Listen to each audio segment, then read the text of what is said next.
We've got some clips of MAGA lackey, Trump VP JD Vance saying some rather insane things, echoing many of the sentiments directly in Project 2025 in what is a fully mask-off speech. So let's line these clips up and talk about the implications of each of them. Now here, when the media says that people are here legally, here's what they mean.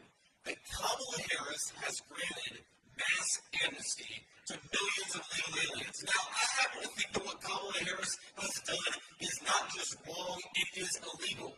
So when Kamala Harris uses illegal action to give amnesty to aliens, that does not make them legal immigrants, that makes them illegal immigrants unless you lost all common sense. This is the most alarming, to say the least, and it's the second time within a week that he signaled a Trump administration 2.0 would come after legal immigrants in their mass deportation, not just undocumented ones. What he's talking about here are things like DACA and Dreamers, kids that were brought here as undocumented immigrants when they were babies or children and have since spent their entire lives growing up as an American, as well as an amnesty program that Biden signed an executive order on protecting the children of undocumented immigrants who had a parent who was a citizen, as well as an undocumented immigrant who was married to a citizen. And probably asylum claims as well would fit into this, meaning that JD Vance and Trump would subvert domestic and international law and be targeting otherwise legal immigrants to do this mass deportation as well, that again would look like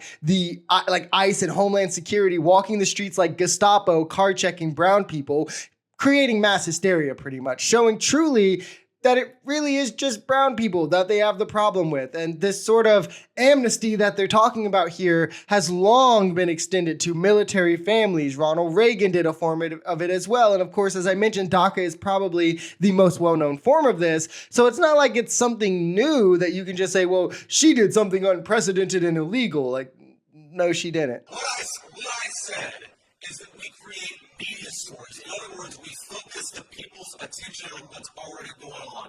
Does anybody really think, I challenge you, go to Springfield, Ohio, which has been overwhelmed by 20,000 Haitian immigrants. Go to any community that's been overwhelmed by Kamala Harris's illegal alien policies and tell me that these are stories made up by politicians. What he actually said was that if he has to make up a story, create a story to get the media focused on his talking points, he wouldn't be scared to do it, which is scary enough on its own right, let alone that he's doing so or willing to do so to attack a minority group of people.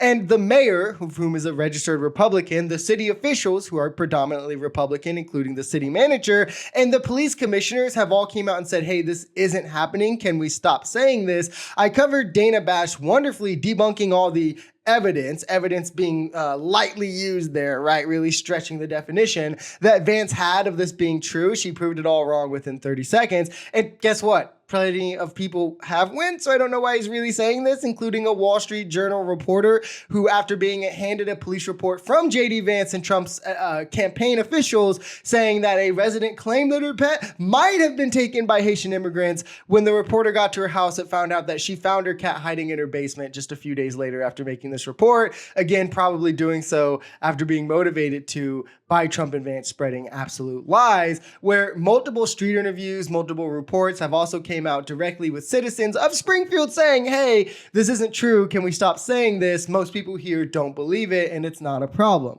So this is just another lie to bolster up his other lies. Literally 6 days ago, there was a near assassination of a former and future U.S. president, and the American press is more worried about salacious scandals in other states than they are about what's going on right here in Pennsylvania, or the fact that Donald Trump is nearly assassinated. JD is really so mad that they can't use this for their own political gain of trying to paint themselves as the victim who needs the people to save them.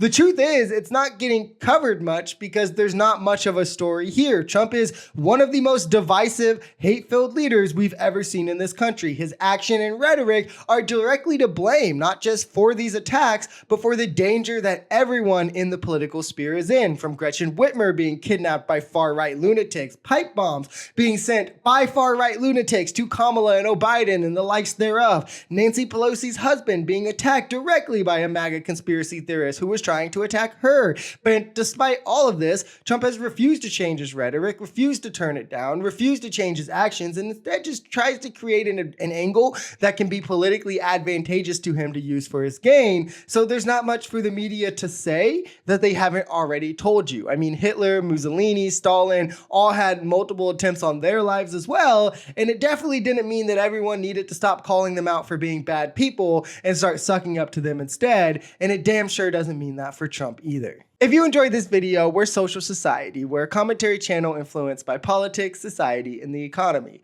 We are pretty left-leaning on this channel, but we're open to our right-wingers as well. The biggest thing here is having conversations that get everyone to the bottom of the truth. If that sounds like something that could interest you, consider smashing that subscribe button, leaving us a like, or even commenting on this video. We even have memberships available as low as $3 if you'd like to support, because the only way we become a society is together.